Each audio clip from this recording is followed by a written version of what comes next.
semuanya, selamat datang di JKT48 TV. Aku Feni dari tim J. Nah, hari ini Q&A-nya spesial dari tim J loh.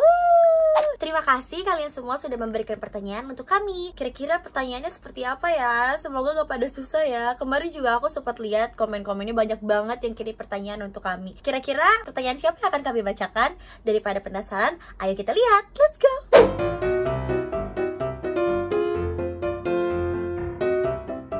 Dari Kak Arturo Ramirez, buat Lisa, suka duka satu kosan sama Lala apa, Lis? Sukanya banyak daripada dukanya nih, Kak. Sukanya itu karena kita jadi lebih mudah untuk sharing atau berbagi sesuatu. Misalnya, kayak aku lagi ada masalah apa, aku lebih mudah untuk cerita ke Lala karena kamar kita sebelahan gitu. Sebaliknya juga Lala kayak gitu ke aku. Terus kita bisa lebih mudah untuk sharing makanan. Misalnya kita habis masak apa nih, aku bisa bagi ke Lala, Lala bisa bagi ke aku gitu. Kita juga bisa jadi sama-sama belajar masak gitu. Terus kalau misalnya bosen nih, kita bisa nonton film bareng, film apapun deh genrenya, boleh romance, boleh horor, boleh komedi, kita nonton bareng pokoknya kalau lagi bosen gitu. Atau kita biasanya dengerin lagu bareng, karena genre aku sama Lala itu musiknya hampir sama, jadi kita nyambung gitu. Terus kayak kemarin-kemarin kita sempat olahraga bareng sih, walaupun nih ujung-ujungnya Lala yang lebih rajin olahraga daripada aku gitu.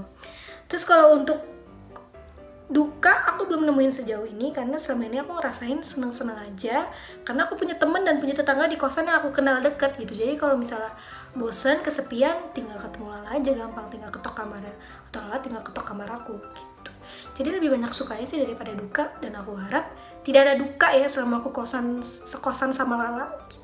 Aku dapat pertanyaan dari lelaki musim panas. Katanya, teruntuk Anin, mata kuliah apa yang menjadi favorit kamu di kampus? Kalau aku paling suka apa ya? Desain visual periklanan kali ya, karena kayak aku tuh ngerasa di dalam mata aku tuh banyak kreativitas gitu. Maksudnya di diri aku banyak kreativitas gitu. Jadi kayak ide-ide yang ada dalam otak aku tuh tersalurkan di mata kuliah tersebut gitu. Yang pertama dari Kak Adrian YP, buat Heril. Kalau lagi di luar kegiatan JKT48 emang supel apa jaim? Soalnya kalau dilihat Ci Eril mukanya pendiam, tapi kalau MC orangnya gampang membaur.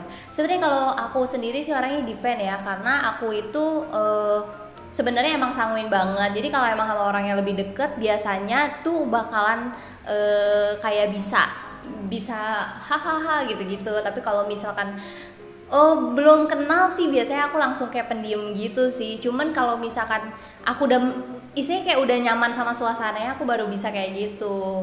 Jadi sebenarnya depend, tergantung situasinya kayak gimana. Nah, sekarang aku mau bacain pertanyaan dari Kak Acel. Halo Yori, kamu mau nyoba unit song apa ya yang belum pernah kamu bawain? Terus alasannya apa? Terima kasih juga. Aku unit song yang belum pernah dibawain kan banyak ya. Cuman yang mau aku bener-bener cobain gitu, dulu waktu akademi aku pengen cobain banget Pajama Drive. Soalnya kan jarang-jarang gitu waktu masih baru-baru nyobain yang centil-centil, galak-galak gimana-gimana gitu kan. Terus kalau di Idol Nanyake, aku mau nyobain ini Natasha sih. Yang belum kan tinggal itu sama coklat. Cuman aku mau nyobain unit song Natasha, soalnya keren gitu, galak-galak. Apalagi kan seifukunya ada kayak bulu-bulunya gitu, keren dah. Oke, terima kasih. Hari ini aku pengen ngejawabin pertanyaan dari Kak Der. Katanya, buat Z, apa yang buat kamu semangat ngejalanin kegiatan kamu di JKT48? Terus selama quarantine ini, hal apa aja yang kamu lakuin? Yang bikin aku semangat ngelakuin kegiatan aku di JKT48 itu sih karena karena aku suka sih, karena aku emang suka dance kan. Jadi di sini tuh aku malah enjoy aja, apalagi banyak temennya juga kan. Yang pertama dari M. Nabil Hussein, buat Cindy, di masa yang akan datang mau jadi apa dan kenapa? Di masa yang akan datang aku mau banget buka usaha gitu, kayak usaha makanan, karena aku suka banget makan kan. Jadi aku pengen banget jadi pengusaha gitu, kayak buka restoran. Yang kedua, aku pengen banget jadi penulis. Karena kenapa? Karena dari kecil emang aku suka banget nulis kan, kayak buat cerita gitu. Jadi aku pengen banget bikin buku dengan karyaku sendiri. Oke, jadi sekarang aku mau jawab pertanyaan dari My For Be With You. Untuk dia nih, apa yang kamu lakukan ketika insecure atau down? Dan menurutmu wajar gak sih manusia merasakan hal itu di kehidupannya? Kalau aku biasanya kalau lagi merasa insecure atau lagi down tuh aku kayak menjauhi sosial media sih. Bukan ngejauhin tapi kayak lebih mengurangin aja. Terus biasanya aku baca-baca kutipan-kutipan yang memotivasi diri aku sendiri. Terus nonton YouTube yang bisa memotivasi. Menurut aku wajar sih semua orang merasakan hal itu, karena biarkan diri kita merasakan apa yang kita rasakan. Tapi biasanya insecure atau down itu bersifat sementara, jadi jangan berlarut-larut dan temukan kelebihan kalian sendiri dan percaya diri itu lebih bagus. Yang pertama ada dari Kak U5. Ceritain kapan kamu belajar beatbox, butuh berapa lama buat bisa. Jadi aku waktu itu gak belajar khusus untuk beatbox gitu, jadi aku cuman ikut-ikutin orang pas lagi CR syuting, terus ada adegan beatbox, terus ada yang ngajarin beatboxnya kan, terus ya udah aku coba-coba aja, bisa deh. Dari Kak Alfedro Putra. Teruntuk Feni, tipsnya bisa selalu tersenyum di sepanjang hari apa aja, terima kasih. Tips dari aku yang paling manjur, apa coba satu sih kalau menurut aku, bersyukur. Karena kalau misalnya kita selalu bersyukur, misalnya nih hal sepele, kita lagi makan terus kayak alhamdulillah ya kita masih bisa diberikan makanan yang enak, yang lezat, kayak sampai aku kenyang, aku bahagia, itu kayak jadi gitu, bahagia sih, jadi bahagia, jadi kayak senyum mulu. Karena aku juga percaya sama satu hal ini, kalau misalnya kayak kita tersenyum atau nyapa orang dengan senyuman, itu pasti akan memberikan sesuatu yang positif kepada orang yang menerima senyuman itu, percaya gak sih? Kayak misalnya gini deh, contoh misalnya aku lagi sedih atau aku lagi ada masalah, terus kamu senyum sama aku, terus kayak halo gitu, atau kayak enggak halo juga, misalnya kayak cuma senyum doang, kayak pasti aku merasa wah aku masih diperhatiin sama orang, atau misalnya ada yang peduli sama aku, ada yang menyadari aku ada gitu. Jadi aku sangat-sangat menyukai senyum. Senyum itu kan ibadah. Pertama, Kak Pidi. Untuk @s_JKT48 sebutkan nama 5 orang idola yang paling kamu harapkan bisa kamu temui setelah pandemi ini berakhir. Wow, this is so interesting. Jadi 5 orangnya aku sebutin ya, dari yang terakhir dulu. Nggak bisa, aku tuh pengen ketemu semuanya. Jadi pertama aku mau ketemu Chris Evans, itu udah pasti, itu literally, absolutely, exactly. Terus kedua Ariana Grande, my diva. Terus aku mau ketemu sama Bright Facirawit. Terus aku mau ketemu sama Tay Tawan. Terus aku mau ketemu sama Singto. Jadi 2 dari negeri Paman Sam, 3 dari negeri Gajah Putih. Amin. Bawa dalam doa. Mau jawab pertanyaan dari kakak Muhammad Oksha. Untuk Friska JKT48, hal apa saja yang tidak pernah terlupakan dari awal masuk JKT48 sampai sekarang? Mohon dijawab, terima kasih. Sama-sama. Jadi menurut aku momen yang gak pernah aku lupain selama aku di JKT48 adalah single ke-17 JKT48. Yes, 2017. Jadi menurut aku itu adalah single-single yang sangat-sangat spesial, karena di situ aku setelah 5 tahun bisa senbatsu, dan itu dari hasil Sosenkyo, dan itu juga single pertama aku bisa satu seragam sama Melody. Kalau misalnya aku nggak senbatsu saat itu, mungkin aku bakalan nyesel seumur hidup, karena itu adalah kesempatan terakhir dari Sosenkyo yang diberikan manajemen, karena tahun depannya Melody udah ngumumin graduate dan dia nggak ikut Sosenkyo lagi. Bahkan pas Sosenkyo dia udah nggak ada di JKT48 lagi gitu, dia udah jadi GM. Makanya itu adalah momen yang gak akan aku lupain, dan itu spesial banget. Sekarang aku mau jawab pertanyaan dari Kak Priscilla. Untuk Briel, gimana rasanya bisa jadi bagian dari tim J, dan hal apa aja yang udah kamu dapat di sana? Terima kasih ya Kak Priscilla buat pertanyaannya. Rasanya bisa jadi bagian dari tim J itu awalnya campur aduk gitu sih. Aku agak sedih karena dipindahin dari tim T kan, tapi sebagian dari diri aku juga senang banget. Karena pas aku akademi, aku pengen masuk tim T dan tim J, dan puji Tuhan aku kesampaian dua-duanya. Hal yang aku dapetin di tim J itu juga pasti banyak banget, tapi yang paling aku rasain itu dapet pengalaman baru.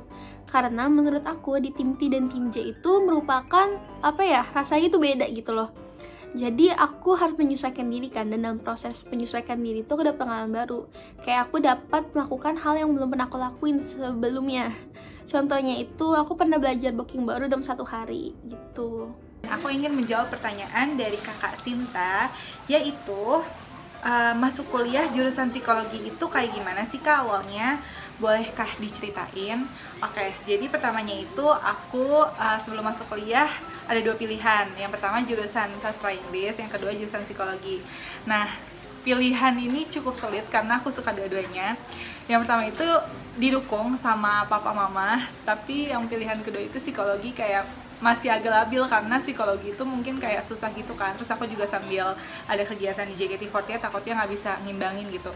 Tapi karena tekad dan kemauan aku dari SMA itu aku suka banget sama psikologi. Kayak aku suka koleksi buku Who Am I, dan juga kayak gimana caranya ngenalin diri sendiri, cara berpikir positif kayak gitu.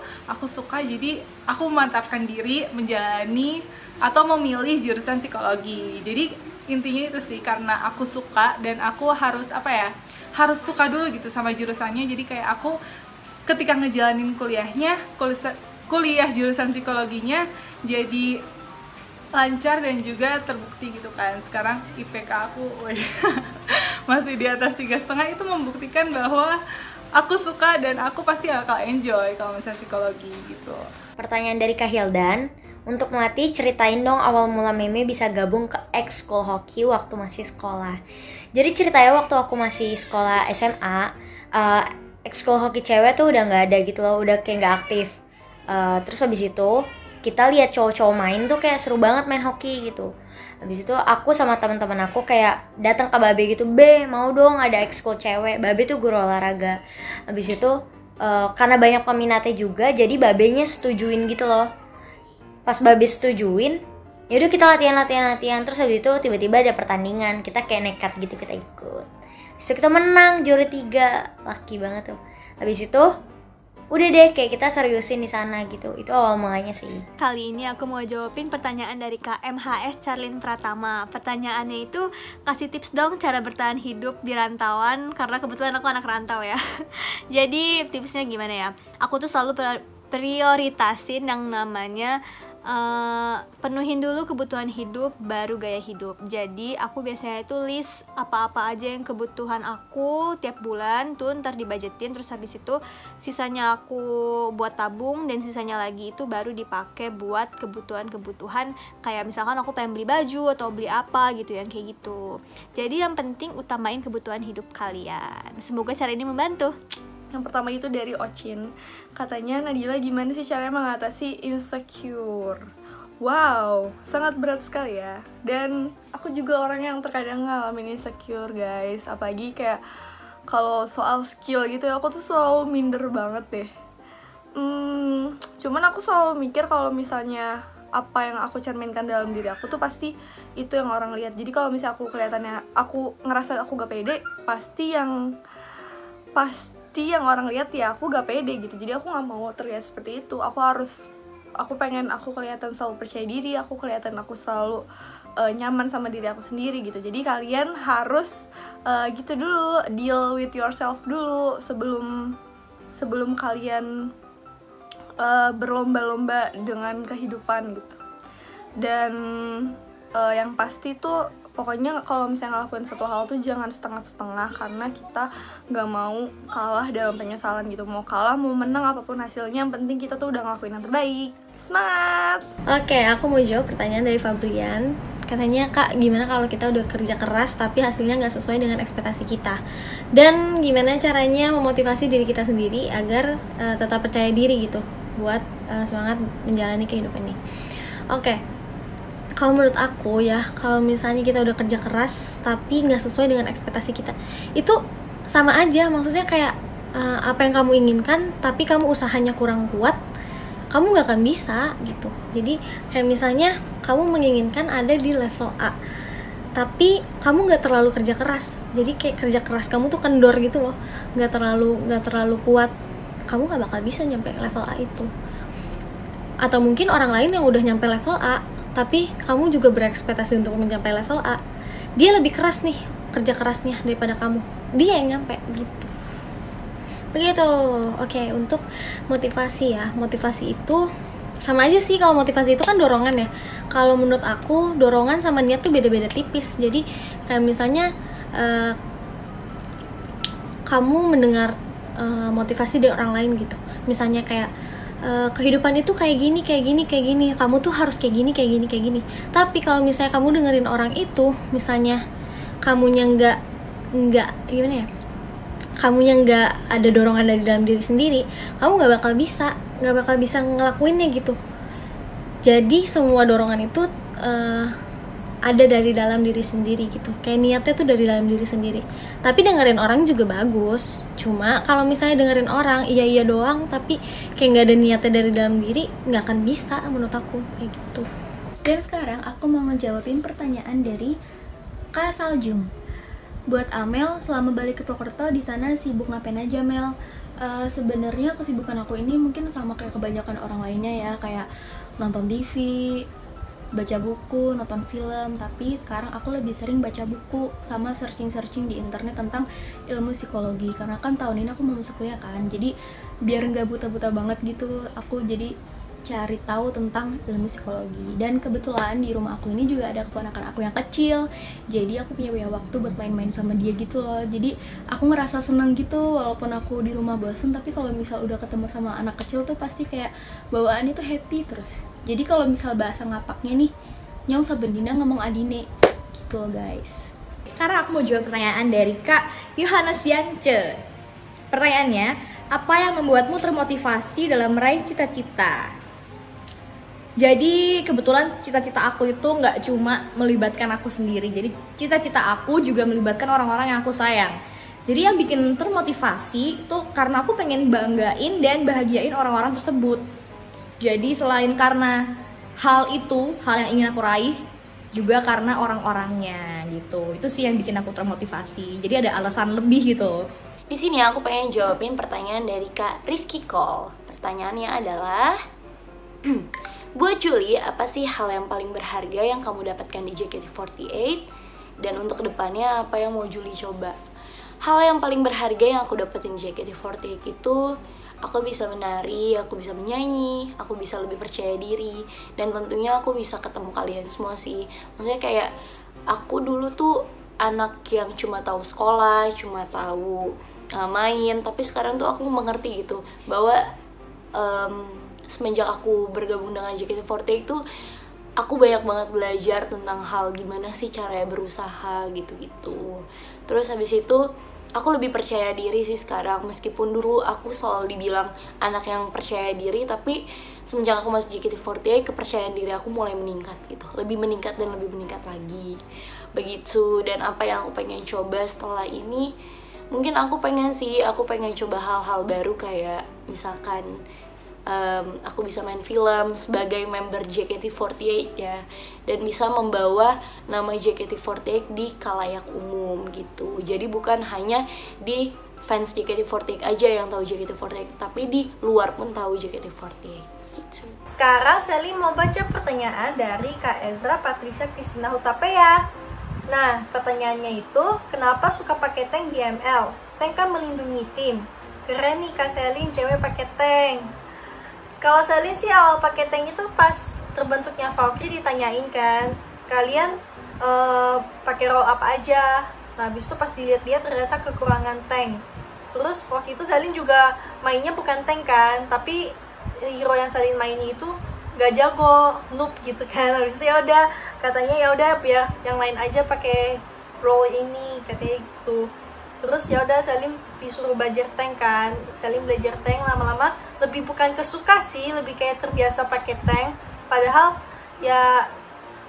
awalnya juga gak pengen main tank, cuman gara-gara udah terbiasa main tank dari awal, jadi lama-lama main tank terus sampai sekarang gitu. Tapi sekarang Selin juga belajar hero lain kok, kayak support, sama lagi belajar MM juga. Kalau support Selin mainnya Nana. Makasih. Nah, tadi udah lihat kan Q&A-nya tim J. Pertanyaan kamu dibaca sama Osi kamu nggak? Enggak, jangan sedih, karena akan ada part 2-nya Q&A bersama tim J. Buat kalian yang mungkin takut ketinggalan nanti part 2-nya, silahkan di subscribe, komen, dan like Oke, ditunggu ya part 2-nya. Dadah!